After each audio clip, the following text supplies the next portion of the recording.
رب شہرک سے قریب ہے تو ہم یہ کیوں کہا جاتا ہے کہ وسیلے سے دعا مانگیں؟ ہم ڈائریکٹ اللہ سے مانگیں اگر، تو یہ وسیلہ پھر کیا ہے؟ دیکھیے جی، اللہ رب العالمین شہر سے زیادہ قریب ہے، بالکل یہ بات ہے۔ کعبۃ اللہ تو پھر بھی آپ جاتے ہیں، عرفات کے میدان میں پھر بھی آپ جاتے ہیں، مسجد کا رخ آپ پھر بھی کرتے ہیں، تو مسئلہ شہر سے قریب ہونے پر نہیں، مسئلہ اس کے راضی ہونے سے ہے۔ اللہ، وہ سنتا ہر جگہ سے ہے لیکن راضی کہاں سے ہوتا ہے یہ دیکھا جائے۔ کیا بات! تو کہنے کا مقصد یہ ہے کہ جو اس کے رضا کے ذرائع ہیں، جس کو اس نے اپنی رضا اور جلد قبولیت کے آثار جو اس نے خود ذکر فرمائے، اس کے ساتھ تمسک کیا جائے۔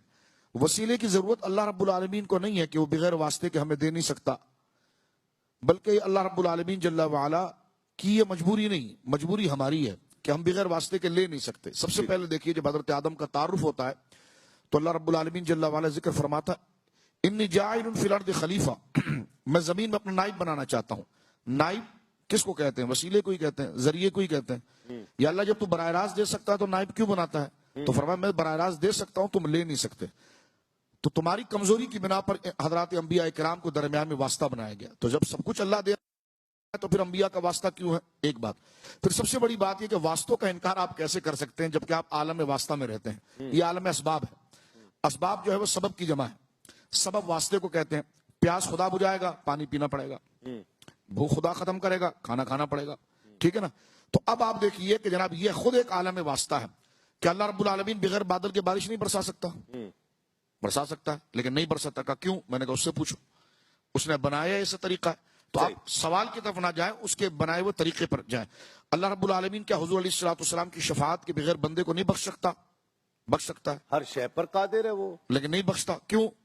میں نے کہا جی اس سے پوچھیں، ہم سوال کون ہوتے کرنے والے؟ اس نے ذرائع یہ بنائے، اس نے کہا پانی پیو گے تو میں تمہاری پیاس بجھا دوں گا۔ اللہ رب العالمین اس سبب کا محتاج نہیں ہے، لیکن اللہ رب العالمین کی حکمت ہے کہ اپنی تاثیر کو اللہ رب العالمین نے خیر و شر کے لیے وہ اسباب بنائے ہیں۔ ایک بات، اور خود قرآن کریم میں اگر آپ دیکھیں تو سورہ المائدہ کی آیت نمبر 35، اس میں اللہ رب العالمین شاہ فرماتا یا ایھا الذین آمنوا اتقوا اللہ وابتغوا الیہ الوسیلہ، ایمان والو تقوی اختیار کرو اور اس کے قریب ہونے کے لیے ذریعہ تلاش کرو۔ اب جلد بازی میں یہ کہنا ہے کہ وسیلہ قرآن میں کہیں نہیں لکھا ہوا، میں نے کہا یہ تو لکھا ہوا ہے، دیکھیے آپ کہنے کہ نہیں اس سے مراد تو دعا ہے، اس سے مراد وظائف ہے، تو میں نے کہا دعا بھی خدا نہیں ہے، وظیفہ بھی خدا نہیں، یہ بھی تو غیر خدا ہے، تو ذریعہ تو یہ بھی بن گیا۔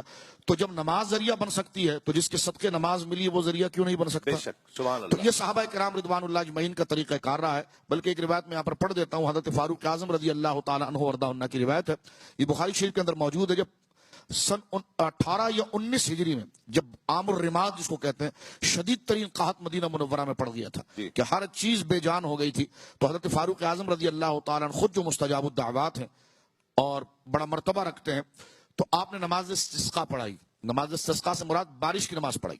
بارش کی نماز پڑھانے کے بعد جب آپ نے ہاتھوں کو اٹھایا دعا کے لیے، تو بخاری شریف کتاب استسقاء میں موجود ہے، آپ دعا کر رہے تھے تو یا اللہ بارش عطا فرما، یا اللہ رحم فرما، یا اللہ کرم فرما، تو مجمع میں آپ کی نظر سرکار کے چچا حضرت عباس کے چہرے پر پڑی، تو دعا کا انداز ہی بدل گیا۔